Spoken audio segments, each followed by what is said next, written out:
Welcome to episode 162 of the Sports Geek podcast. On this week's episode, I chat with Nick Holland about football, law, governance, and blockbusters. Welcome to the Sports Geek podcast, the podcast built for sports digital and sports business professionals. And now, here's your host that advanced metrics say his top-of-the-key three-pointer must be defended, Sean Callanan.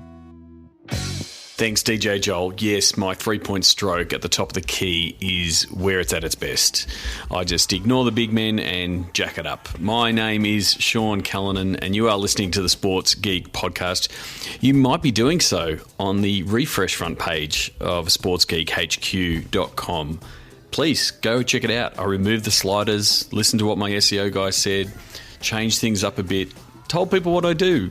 Sometimes people get confused and go, Sean, you're a podcaster. And sometimes I have to say, no, I actually do work in between interviewing people and sending out podcasts. So hopefully I've made that a little bit clearer. Digital strategy and the digital advice that I give teams, Sports Geek campaigns as I announced on episode 161, and then learning the podcast. That's the third part of the puzzle of all the things that I do from a week to week. Really thrilled to be able to have a really super topical podcast and podcast guest after working with the E.J. Whitten Foundation in the past few months, and they had their E.J. Whitten Legends game last Friday at Etihad Stadium. So I'll let Nick Holland, a former AFL footballer, lawyer, and now CEO of the foundation, do the introduction about himself and his backstory in the podcast. So I hope you enjoy the chat as much as I did and as much as I have in working with the E.J. Whitten Foundation. So here's my chat with Nick Holland from the E.J. Whitten Foundation.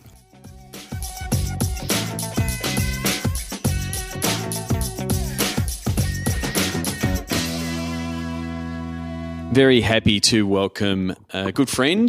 He's just come off a big event last week, and I thought I'd catch up and get a bit of a recap.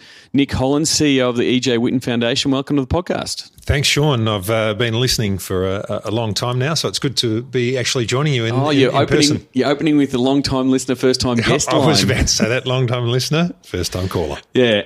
So before we get into the E.J. Whitten Foundation and the Legends game, I just want to go back, and it's a little bit similar to the conversation I had with Nigel Smart, former AFL footballer that moved into the world of business. Do you want to give people a bit of background of your career, both as an athlete and where you played and stuff, and then the transition post-footy?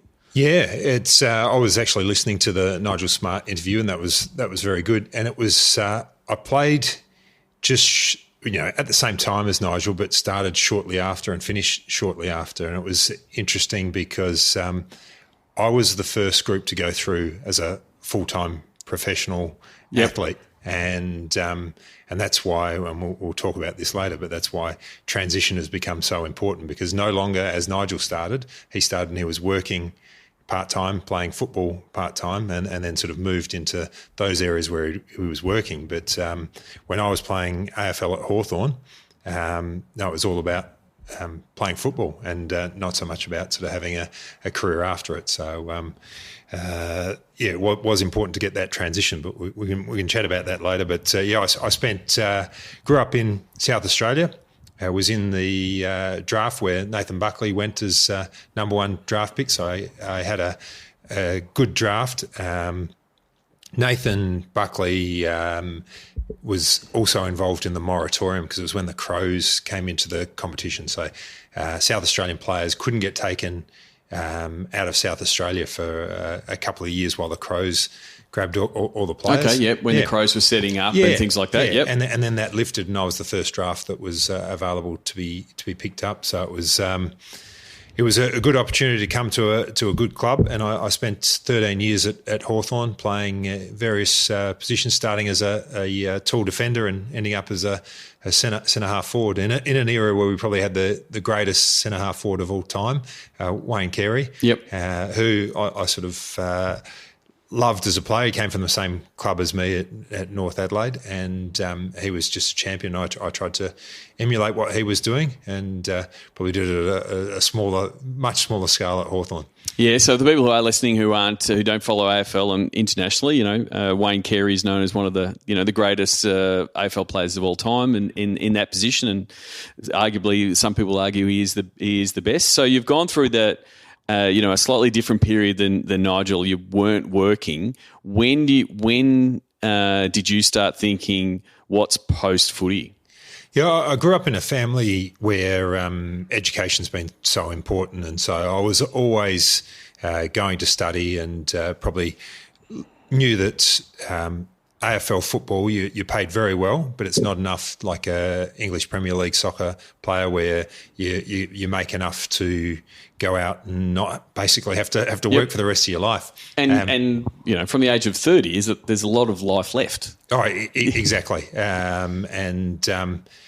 You're like when you think about an artist, he dies with paint on his clothes, but the athlete's life is all over in his youth. 30 years, his or her youth, 30 years of age in AFL, and you're washed up. So you have to have a plan afterwards. And the AFL Players Association knew that once it went to full-time professional, that was a really important aspect of a footballer's life. We had issues with some of our greats. Gary Ablett Senior, obviously the transition was very hard for him. And even in my era, you look at Ben Cousins, who's found the transition very hard. And it is hard, but what does help is having something to go to. So I studied law, a law science degree throughout my career. And the method or the plan behind that was that I knew that eventually I want to be able to sort of run a sporting organisation. Yep. And so where did that come from? Did that become from loving the environment of the footy club, and sort of were you starting to interact more with the business operations team and sort of seeing what they were doing, or was it just a wanting to stay in sport? Yeah, it was sort of a genuine love of sport and AFL football as well. And probably when you're a kid, all you think about is high performance. And so there's obviously two sides of sports. You're either in high performance or you're in the administration side of things. Gradually, when I was at Hawthorn, and obviously I had the high performance side as a player, but interacting with those on the business side, I found it really interesting, looking at what they were doing and all the different elements that they had to focus on. And part of their role is not only the high performance of their team, but looking at sort of broadcasting, governance, financials, everything like that. So it was a great area, and I became really interested in that. And so I sort of had the plan, okay, well, I'll study in these areas and try and get experience and skills in all those areas. And that included, governance, financial areas, broadcast, ticketing, all those different areas. So you started studying law while you were playing? Yes. I was studying law from 1999, and had done part of my science degree before then as well. And so how was that balance? So there was a really good article just in the recent week. So part of the AFL season is that they're moving into finals, and there's a lot of delistings and players moving on. That transition period is starting. There's a really good article by former Hawthorn and West Coast player Xavier Ellis just this week, I think it was, in the Western Australian, where he sort of said it comes really quick. Even though you know it's coming, it comes really quick. And he sort of said he was out, and yes, he'd had a good couple of years being paid well, but he hadn't quite finished his degree, and a not quite finished degree at 30 may as well be a never done degree. Yeah. So was there tough balances, because he talked about football pressures, whether it be rehab or doing things from a high performance point of view, training that took away from what he was doing, his study. How did you try to get that balance right? Yeah, you never actually are fully prepared for that transition from being a AFL player where you're held up on a pedestal. Everyone's talking about you. You're getting the adulation of the crowd, and then suddenly I went from being that AFL player to a first-year lawyer, and I was getting great income as an AFL player, and there's a rule that I think you spend 3 months on your fiance's engagement ring. Yep. And 3 months salary on your fiance's engagement ring. That turned out to be my whole salary for the first year of, and more for the first year of because it's effectively my law degree. So, in the professional sense, it's like you're becoming a rookie again. It is, yeah. And so you go from being at the top of the rung to suddenly being this graduate lawyer and getting all the tough jobs and photocopying and doing all the lackey work. And it is very, very hard. But I knew that I wanted to do those hard yards, and that was my sort of gaining governance understanding and the policies and the procedures that you have to write up as lawyers for organisations, and getting to see sort of businesses and how they work. So it was very important in my growth towards the ultimate goal. So how long post hanging up the boots were you in lawyer land and being in that space and building up skills and pretty much taking on every job and paying, because you're in that paying your dues sort of space before you started looking again to get back into sport? Yeah, it was 5 years in private practice. I mean, I still use my legal skills now, on a daily basis with what I do, because it's a great background. But it was 5 years, probably a bit longer than what I had expected. I actually got excited by the law and also building up a case, going into the nerves that come about when you're trying to negotiate a settlement or negotiate a deal, or even preparing for a court case. Appearing, I was a solicitor, but occasionally you appear in a court case, and that adrenaline rush actually excited me and sort of kept me in that industry. And then I made the progression out into what you'd probably call sports law. Yep. And that was actually working on the Essendon case, which for the listeners that are international, we had a big supplements issue in sport where a team was actually banned from, or players from the team were banned for the competition for a year because of taking illegal substances or prohibited substances. And so, the people who have listened, you can go back and listen to the episode that I did with the guys at Essendon. A year after they thought it was finished, and then a year later their team was suspended. Yes, exactly. Like you can go to get a timeline of, we're back on track, and then that's how long that saga took. It was like 4 years of that I guess that club's history that they don't want to look at, but it was a big legal case here in Australia. Yeah, and so that made me more and more excited about moving across to pure sport and sports administration, and from there I got an opportunity to go to the Australian Sports Commission, which is obviously the national body for every sport, from AFL down to bocce. They're all governed by the Australian Sports Commission. The AIS, the high performance area there, is falls under the Australian Sports Commission, and that gave me a really great opportunity to look at every sport. As I said, from our biggest sport, AFL, down to sort of working on judo to find their new CEO, to actually help them transition from one CEO to the next, and bring in a team with me and work on their governance, work on their marketing, work on their IT with the team, and sort of build them up and try and build a commercial product. And that must be good because the AFL world is also a bit of a cocoon. Exactly. The industry, it's a large industry, but people can just move around in the AFL world and never see how the other half lives.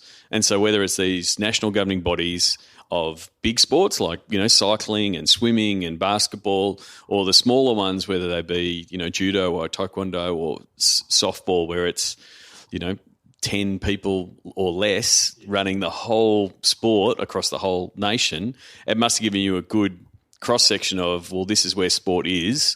And it also shows how sport crazy Australia is, that we've got all of these federations pushing all of these different participation programs and also national teams. Yeah, well, that's the whole thing. So the AFL is able to look after itself because it's a massive commercial enterprise, whereas some of the smaller sports, which are still Olympic sports, they're kitchen table operations. So how do you make sure that they're sustainable and they're able to draw an income and actually then go off to the Olympics and be competitive against, say, for instance, judo is a good example. Not a big sport in Australia, but Vladimir Putin is a big judo expert in Russia, and there's lots of money in judo in Russia. So we just sort of work out ways to create commercial products and to make the sport sustainable. And that's how I got involved in athletics. I moved from working with all sports to working with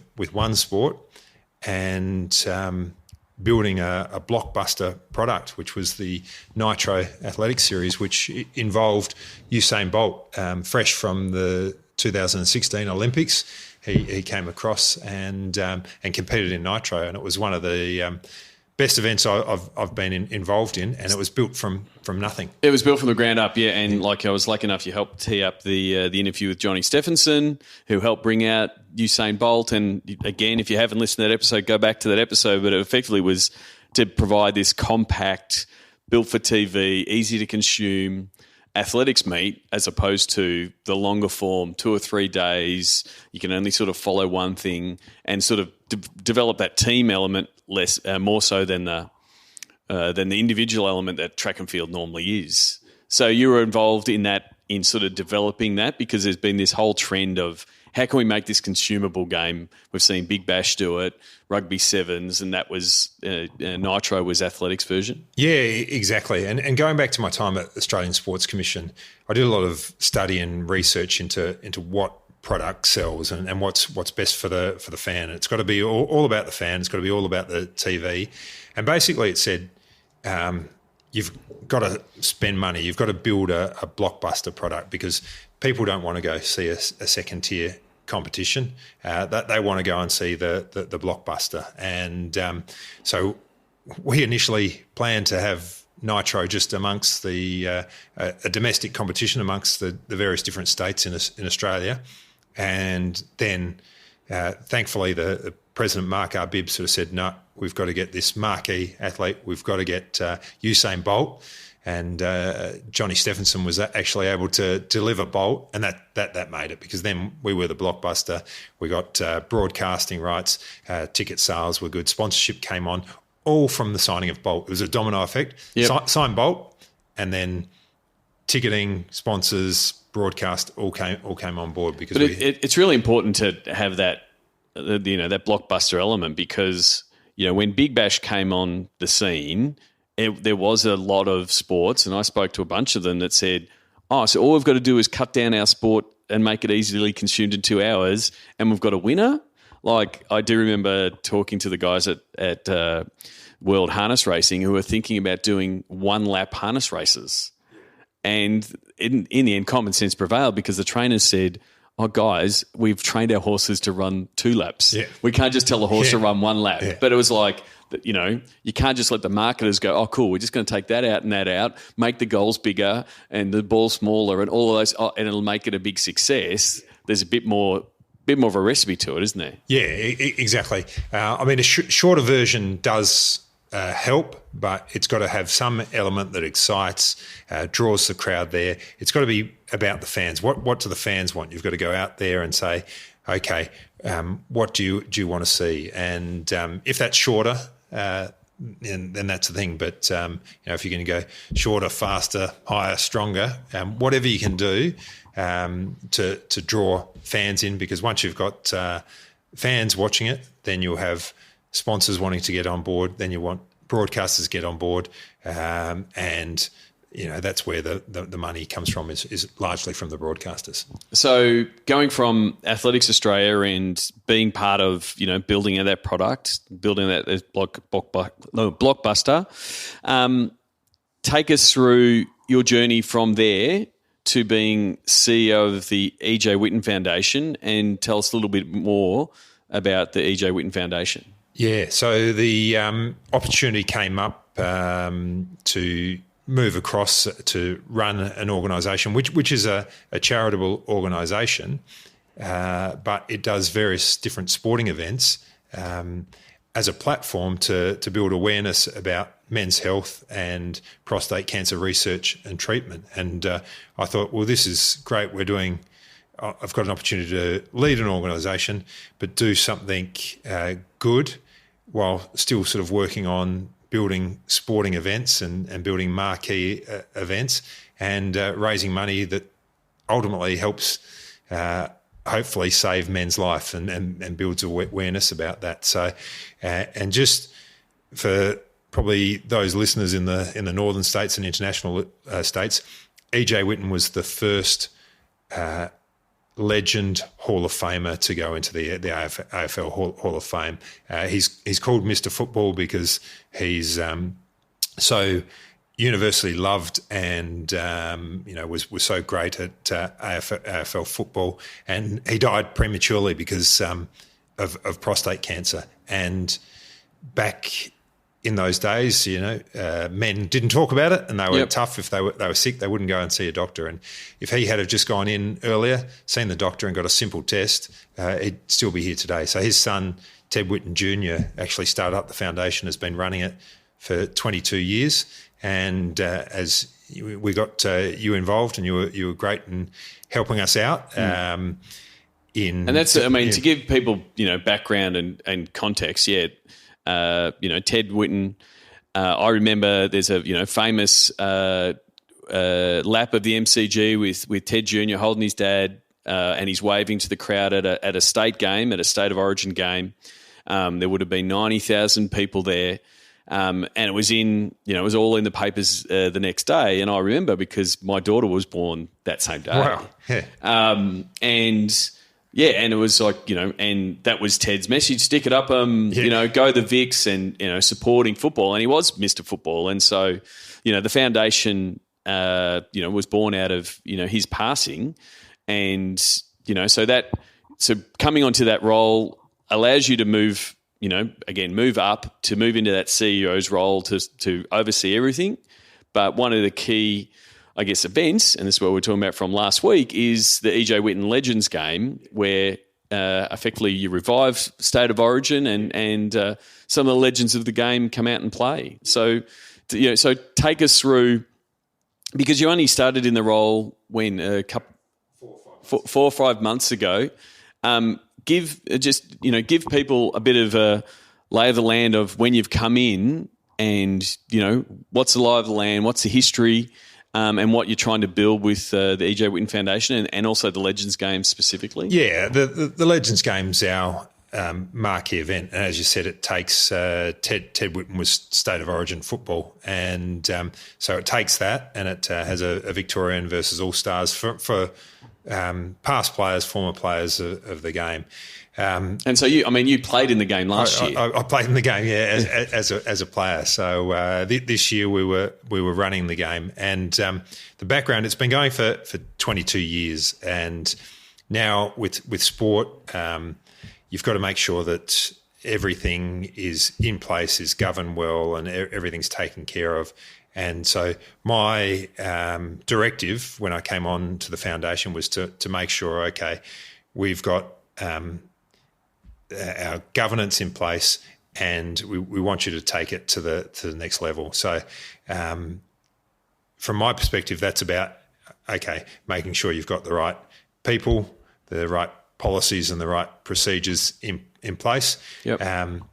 The former event managers of it did a good job, but there probably wasn't enough policies, policies and procedures in place, and the money wasn't sort of getting through to the foundation. So subsequent to that, we're only a small organisation, and because we're trying to make it this blockbuster event, you can't do that with the small team that I've got. So I had to sort of identify, okay, where can we grow? And I had to get the right people involved. And so that was one of my first calls, was saying, okay, well, we need to promote this and get it out there, but we haven't got $500,000 marketing budget. Yep.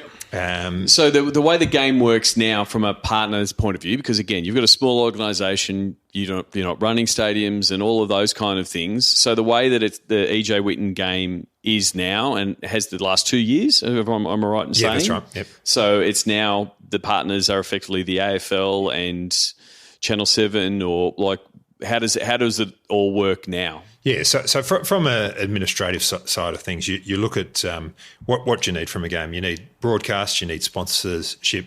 This is how you make your money, merchandise and ticketing, obviously the fans. So broadcast, we signed a deal with Channel 7, Foxtel and Telstra, the various different platforms, free-to-air, subscription TV and online sort of watching the game. So that was covered off. So we had that in place. So that was the first thing. And that's a key plank, because if you don't have the coverage, if it's not on Friday Night Football, then the sponsors, it's a completely different sponsorship proposition and that kind of thing. Yep. Yeah, exactly. And then sponsorship. So there wasn't great traction from former years or great documentation from former years. So we had to really go out and rewrite the sponsorship book and rewrite our proposals. And this year we sort of turned that around. We got the best sponsorship numbers we've got, and it was well and truly over 25% growth on last year, which is fantastic.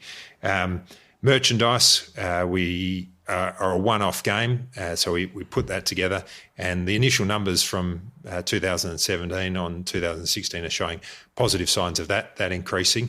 But the big area that I saw there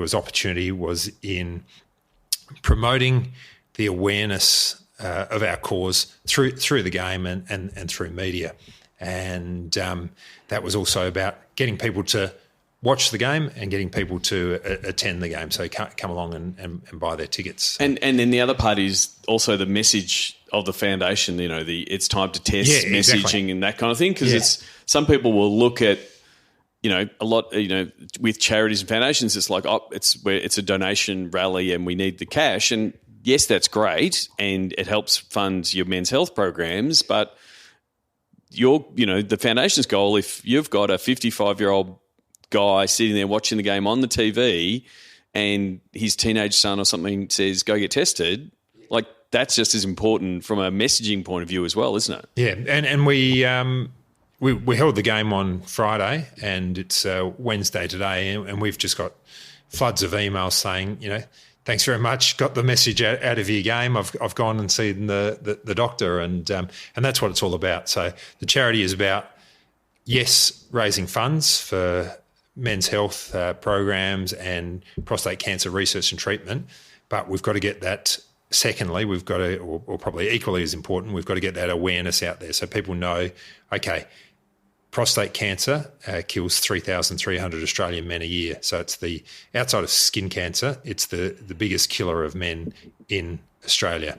So we've got to get the message out that just by if you can go and have a test, then that reduces your chance of, there are cures and you can sort of live a long and prosperous and happy life and see your grandkids. So that message was something that I really wanted to increase. Now, as I said, we can't do that ourselves. Yep. Our social media was non-existent. Yep. When I got there, we don't have the resources to spend, as I said, $500,000 on a marketing campaign. So I brought Sports Geek in to develop a program around our blockbuster event, and the reach that we've had in media and social media has just been enormous in getting that message out. So not only do we have 675,000 people watching just on free to air, but there's been a 67% increase in media hits and social media hits from last year, and then again through our own media platforms. We've been doing things that have reached 20,000 people at a time. Yeah, and that was the thing that, like, when I think, was it maybe 6 weeks, or like, again, it would have been earlier. Yeah, but it was sort of 6 weeks. Hey, what can we do? And And it was a little bit of what assets have we got? And we had the Legends game as a Facebook page. It was a good asset. We had the foundation as its own thing. And it was the build awareness. How do we get people to come to the game from a GA point of view? How do we sell out the corporate event point of view, which, is potentially a higher revenue ticket earner? And then how do we leverage all the players that are going to be involved? And so we were able to, with limited budget, stretch it as much as we could, just to build awareness, because there was again, we're doing it in the sporting calendar that the end of the AFL season's at its peak, and people are it's getting into finals time, and to cut through the media cycle to say, hey, this game is on, when we know it's a 3 or 4 day window when they'll realise it's on, but we wanted to sort of elongate it a little bit. I think we had success in that, and I think now the opportunity is to use that for both your events, that the blockbuster event of the EJ game, but then for your other events, and sort of move it forward. So I think there's opportunities, definitely opportunities there. And I think some of the, lessons that I sort of got out of it were getting more access. One of the first things we do is what are all the assets that you've got, and what can we use and promote? And it was a little bit of a case of, we don't have a lot, but I think what you do have now, through both the content that was produced on the night and in the lead up to it, you've got a lot of content now that you can push out your message pretty effectively from a cost point of view to your audiences. Yeah, and some of the key things that came out and the successes that we had, and I'll just mention 2 examples, but I was losing sleep over our corporate event because a week out, it looked like we were going to have to basically can it because we weren't selling enough tickets to it. And then a couple of days before the game, as a result of just hitting it hard, putting content on it, getting it out there, promoting it through our social media platforms, using the players to promote it as well, we basically had to turn people away in the end. So that was fantastic. The other I do remember that. You're like, I haven't sold it. I'm like, we haven't marketed it yet. Yeah. Let me turn on the ads. And so I think that was just, again, the compressed, like when you're running an event, the compressed time, like it goes so quickly. It does. And you want to say, we want this type of event doing. So again, coming at it, even yourself with a short run up, to go, okay, these are the things we need to put in place to be able to run that. Then there's less angst for, we're not going to sell it out, because every event's that way. You always lose sleep when you're running an event. And the other area that we we kicked some goals and had great success was last year. Donations weren't very effective, and we really promoted that both in the lead up and then on the night, and we tripled the donations from 2016. Yeah, well, that was just a bit of UX testing and seeing what was happening, and thanks to Nick Walker and the guys at Walker Digital that put in all the changes. But we're like, I've used the phrase "steal with pride" before. Like, we just went, what pages are working and what worked well. Let's make sure we've got all those same options. So, I did share with Ted on the night. I said one of the key things was we allowed credit card, because it was only PayPal. Yeah, that's and we right. wanted to make sure it was easier for people to less clicks. That's always if you can remove clicks. And then literally I think it was Thursday when we were reviewing everything, we said, well, the default donation's $5. Let's change it to $20. And we're looking through like, there's no $5 donations. And it's like, sometimes it's the simplest changes. But exactly. Also the important thing was the testing. Like, we were talking to Nick Walker and like, we don't want it to crash. The last thing we wanted to do is crash, and I was checking my phone and the donations were coming in. So the website stayed up. Like, I think if you're going to have, when you don't really realise the power of free-to-air TV, when they say, go to this website, exactly. Yeah. It does drive traffic. And then the good thing is now that we've captured those people from a donation point, we've captured them in Facebook pixels. There's all these capture pieces that now you've got that you didn't have 8 to 12 weeks ago, that now you can start leveraging, whether it be follow-up events or sending out the message or priming it for, next year and those kind of things. Yeah, exactly. And it was exciting on the night because I had my phone sort of buzzing whenever a donation came through, and you'd get basically, genuinely 100 buzzers over a space of a couple of minutes, and you look up on the TV screen, and there it was, how to donate. So it really does work. And when we were talking about resources, you mentioned that I'm a small organisation, but we had to think of innovative ways to get our message out there and to promote the game. And so, yes, we didn't have a asset and a big platform. We didn't have a big budget, but okay, we've got 60 ex-AFL players that have all these followers on social media. So instead of us sending a tweet or a Facebook post or an Instagram post out to our limited followers, we went to Jimmy Bartels, who's got 100,000 plus followers. We even went to the WAGs, wives and girlfriends of players. So David Roden, a former AFL player and now a goal umpire, his wife did an Instagram post to her 50,000 followers. So we really use that well, and it works in spades because people become aware of the message, and it sort of helped us obviously raise funds and get the message out there. And now I think you've been able to do that with a few. It's like, well, okay, with time in place, you have all of those promo packs, if you will, for every player. You sign them up, and you go, cool, here you go, here's your tile to share on Instagram, and here's what you can post, and hopefully you don't get the copy and paste this here and it gets posted in, which we've seen a few athletes do over time. But the more of those you can give them, it just makes it easier, because most athletes, when they're told to do a whole bunch of stuff, it's like if you make that easy to go, oh, here's your post to announce. And then I think the other outreach piece that worked well that I think you can tap into next year is also tapping into all the clubs and wording them up on, hey guys, these are all your players. Here's a content article, or here's an opportunity for you to do some content.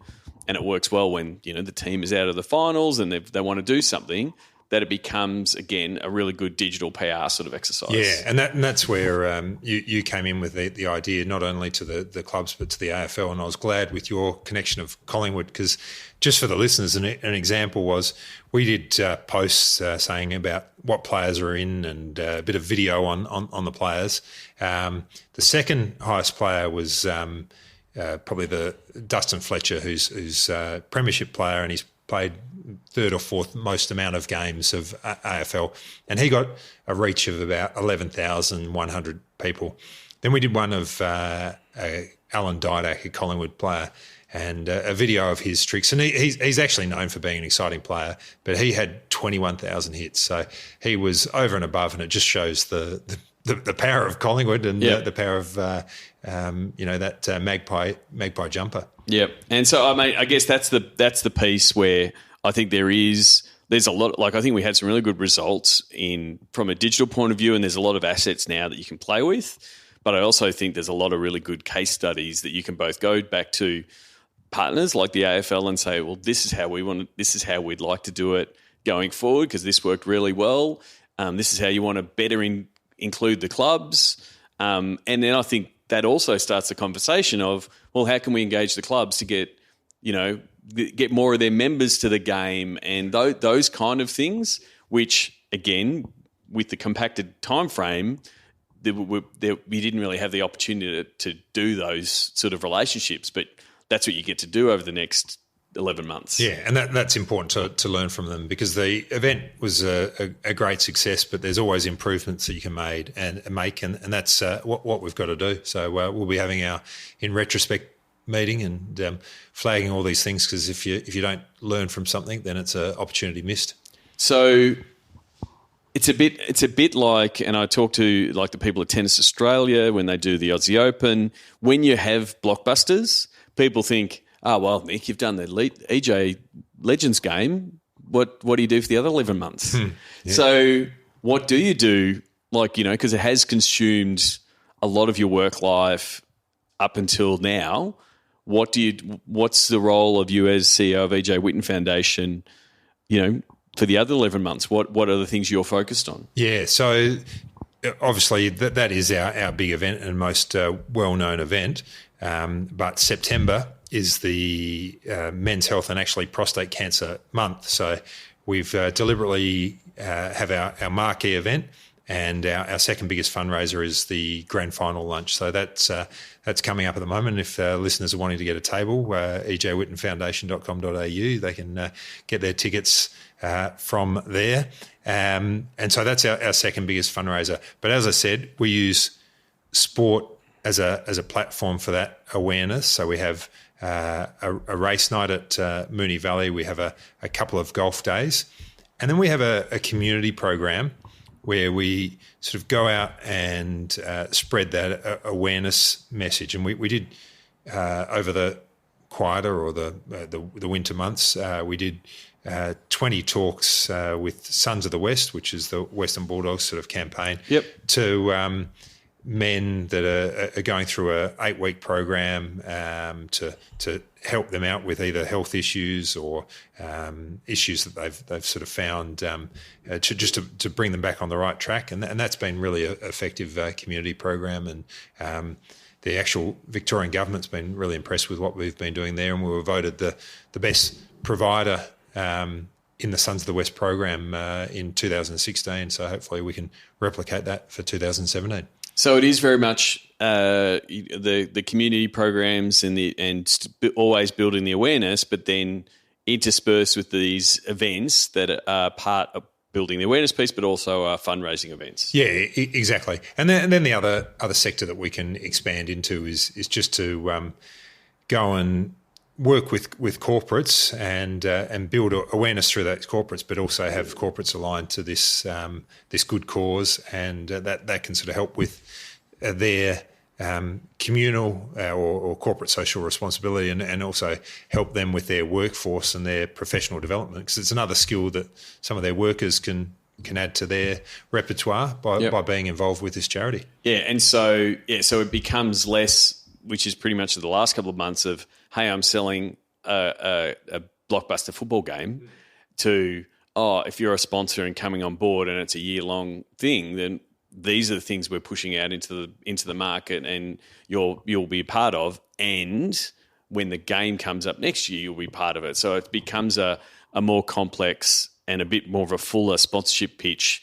than what you've been pitching in the last couple of months. Yeah, exactly. And as we discussed, it's important that you're going to your fans and sort of saying thanks very much for your involvement. This is what we did, and it's not always asking for this and this, but you're also saying thank you, and through your assistance, this is what we've been able to achieve. So that's the next thing that we have to do. So if there's any advice that you could give Nick as he starts at EJ, like what you've learnt over the last couple of months, and you've got a Legends game under your belt, what advice would you give yourself?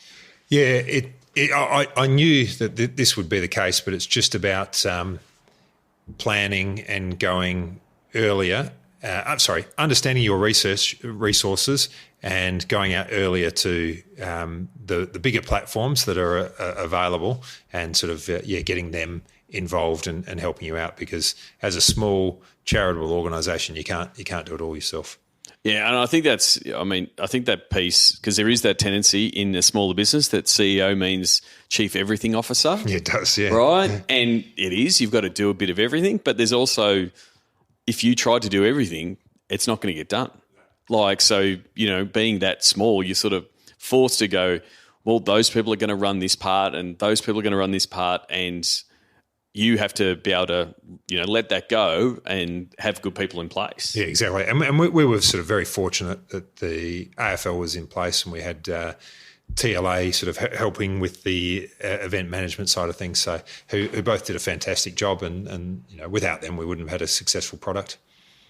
So you said Wednesday, September 27, you've got your grand final lunch to get that. That's coming up, and that's again looming, and you're back in ticket sales, table sales mode for that. That's your main focus. Anything else for the rest of the year? So then we have a little bit of a quiet period, but we'll have a few sort of corporate Christmas functions where we'll thank our partners, not so much fundraisers, but just thanking our partners, thanking people for being involved. And then it starts up again with a race night early in the new year, a few golf days, and then we actually do some regional community visits. We go to Central Australia for one event, and we also sort of go out to regional Victoria, meeting with people who wouldn't otherwise have access to the knowledge and access to sort of be able to see some of our ambassadors. But definitely there's plans for another blockbuster event somewhere in between that, and that's sort of part of my role for next year. So I didn't want to finish without asking that, because you've used the word blockbusters a lot. You've got a book here that fascinates me. It's, that's got the title Blockbusters. Tell us a little bit more about that and why it's in your carry-on right now. Yeah, so when I was at the Australian Sports Commission, what part of my job was to go to the sports and say, okay, let's work out a commercial product. And so I did a lot of research and actually did some study in this area. And the Harvard professor Anita Elbarise did a book all about blockbusters, and it talks about sports and entertainment, the media industry, and it talks about Alan Horn, who was head of a big movie studio. Okay. And instead of going to little independent creative projects that you don't spend much money on, he said, no, we're going for blockbuster events, and that's the Marvel comic events, the Batmans, things like that you could really sell. And they found that was a thing that worked. Everyone wanted to go and see the blockbusters, and so that's what I've based the sporting events that I've been involved in is building it into a blockbuster event. And you've got to find out. We had limited resources. You've got to find out how you can use those resources, or how you can tap into other people's resources to build a blockbuster event. Yep. I mean, it is very much so. You've got to, these are all the things you can do. You've just got to be able to allocate your resources appropriately. Exactly. I'm going to find out. I'm sure that's probably available on Amazon or something along the lines. I'd say it would be, yeah, definitely. And I'll put a link in that. But Blockbusters is the title. I'm gonna look it up, because I'm always interested. Because again, it's not just, hey, here's sport, but it's like, here's how the music industry does it. Here's how the movie industry does it. Exactly. Because you've got to, take the best out of that and go, well, how do you go about building that? Exactly. So it talks about from Real Madrid to, movie studios to Netflix. And I actually did the interesting fact is I actually did the course with Dwayne Wade, Miami Heat player and now Chicago Bulls player. So, we're just dropping big names now. Exactly. I'll pick those names off before there. Yeah, exactly. So I'll finish with the closing five. Do you remember the first sports event you ever attended? Yeah, so I grew up next to my Sandful South Australian National Football League club, and so that would have been the first sports event. But I remember my first MCG event, which is a one-day match, Australia versus West Indies, where we got up by one run. That was probably one of my best childhood memories. Oh, terrific. Do you have a favourite food memory at a sports event, or a go-to food? Yeah, my go-to is pretty basic. It's just the meat pie with a lot of sauce. I will not go to the footy nowadays without having a meat pie with sauce. Yep. No, I'm the same. What's the first app you open in the morning? So I usually go to check Twitter just to see the news feed. I find that's the best news source. So that's the first app. And if is there someone that the Sports Geek podcast listeners should follow, and why? Yeah, I think a local guy, Liam Lenton, who's a professor at RMIT, and he talks about the economics of sport. Really, really interesting, and he knows his stuff. And where do you follow him? Is he on the Twitter? Or he's on Twitter mainly, but he's also got publications which are sold out at the moment. I looked up the other day, and so that's always a good sign. Yeah, that's always a good sign. And what social media platform is your MVP? Yeah, well, personally, I love Picture Tells 1,000 Words, so I love looking at Instagram to keep in touch socially with people, but after this event, I've got to say Facebook is the best platform to use because of the analytics, the reach, and part of the course that I did. Although it's a very low click-through rate, it's got the best click-through rate from people sort of seeing what you're doing to actually clicking through and buying your ticket or product or whatever it is. Yep. Terrific. Where can people connect with you on the internet? So I'm across all the platforms, and now sort of with EJ Whitten and Legends Game, we're sort of across social media and on those platforms as well. And get on board because we've only just started in the last 6 weeks building that up. And when I got there, I looked at our last, I think must have been Instagram posts, and it was 2014. So we've suddenly gone from 2 posts to 200 posts in the last 6 weeks. Yep. And that's the thing. And now it's just a matter of keeping that content ticking over and seeing how you can extend the message both of the Legends Game, the golf stuff, your golf days and those kind of things, and also the message. Yeah. And that's the thing. There's so much. When I walk through offices, whether it be at a footy club or in an office, and I walk into your office, there is so much content. Like just walking through your office, there's big long hall, and there's pictures of Ted everywhere. And so it's just a matter of capturing and documenting a bit of that to go, well, there's a lot of people that still have a lot of feelings for all of those memories, and also everything going forward. How do we package that up and repurpose it on all these platforms? So you don't lack for content, you just lack for the getting the resource around it. But that's the next stage of what we want to do. Yeah, it's interesting. The hallway is almost like a player's race of photos either side of Ted Whitten doing various things, and you look at each photo, and it's almost everything that Ted Whitten Senior did was an Instagram social media event because 10,000 people turned up to see Lou Richards cut Ted Whitten's lawn after losing a bet because Footscray beat Collingwood. Yeah, exactly. So Ted was a larger than life figure both in the football world and then in the media world and in state football. So had a blast at the Legends Game, and it wasn't manufactured. Nothing was. John O'Brien still had to kick that goal for the win, and everyone had a ball. Yeah, it was, and what a fantastic finish, and still getting coverage now. So I mean that's the power of social media. It gets shared, and we just want it to go viral and make it to the States. Then it'll be great. Yeah, thanks for coming on the podcast, Nick, and we'll talk soon. Thanks for having me. Sign up for Sports Geek News at sportsgeekhq.com/sign up now.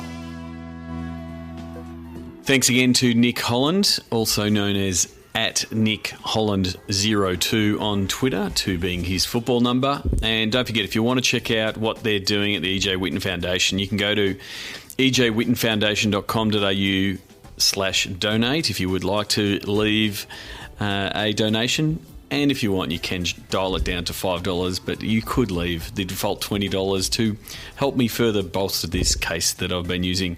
It's been a really busy day. The voice is getting a little bit tired at the end of the day because on top of actually doing this intro and outro at the end of the day, we launched Crowbot.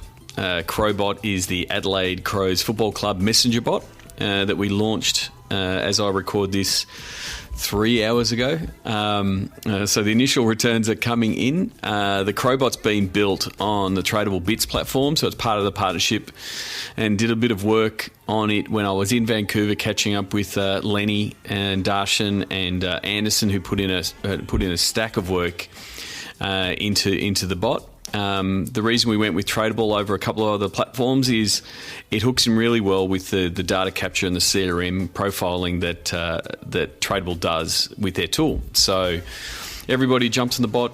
We capture their details from an email and a Facebook profile ID. But then what we can do is further profile them based on some of the things that we're asking them. So for the Crowbot, and please go check it out.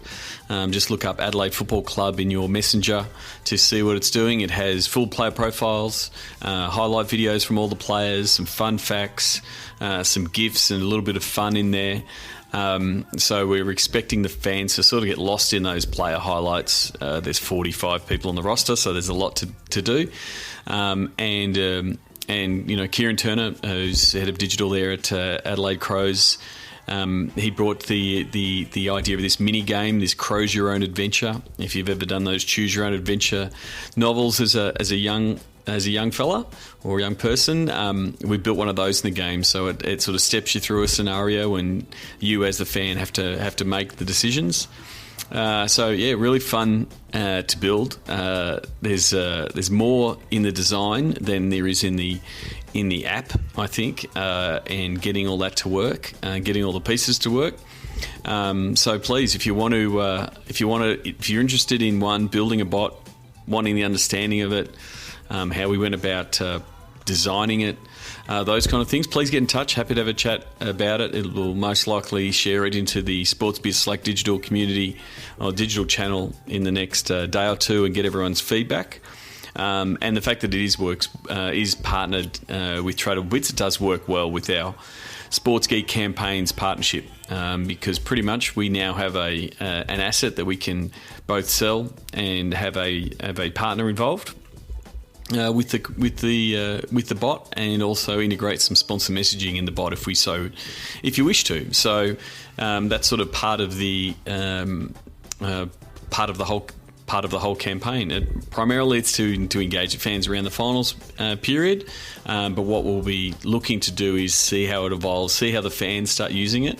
And what I do like about the bot components that the Tradable Bits guys have built out is it's sort of semi-AI, where it starts seeing what people are typing and start pushing those people to specific and making effectively some guesses, and that's where the AI kicks in on what cards should be shown on depending on the words. So we put in things like nicknames and variations of nicknames, and it starts getting all of those correct. So thank you very much to the Tradable Bits team in helping us pull it together. Also, thank you to Kieran for all his work in getting us all the graphics and everything that we needed, and also thank you to my team in Jolly and Meg to do all the testing. But shout out to Anderson, who did a lot of the dev work on the Crowbot. So I'll have more information and more stats to share in a future podcast.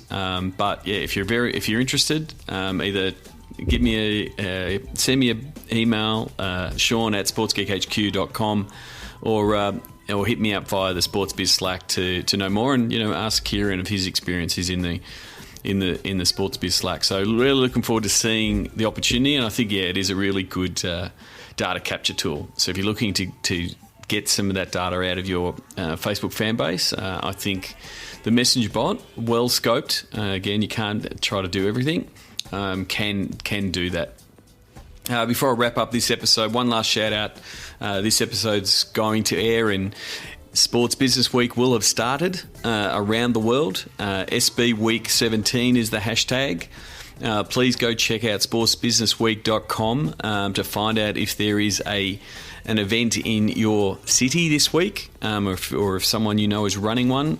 All the money from the ticketing goes to support the V Foundation and to support cancer research. It does feel like this has been a cancer research episode, but I do believe both of these are terrific causes. And so please, go along to SB Week, meet with your fellow colleagues. Shout out to former guest Russell Scabetti from Core for pulling this together and getting it working, all around the world. So kudos to him. And that's it for this episode. Stay tuned for the end. There's the Legends, the finish of the Legends game that Nick and I spoke about, with Jonathan Brown lining up for goal to win the match. That's what will be the sounds of the game after the credits. But until next episode, my name is Sean Callanan, and you've been listening to the Sports Geek Podcast. Join over 1,000 sports business executives in Sports Biz Slack. Go to sportsgeekhq.com/Slack. Please leave a review on iTunes. Go to sportsgeekhq.com/iTunes. Find out how to drive between $8,000 and $30,000 in profit for each digital campaign you sell sponsors. Check out sportsgeekcampaigns.com. Just like Jimmy Butler, you can call Sean anytime at 614-407-0407-200.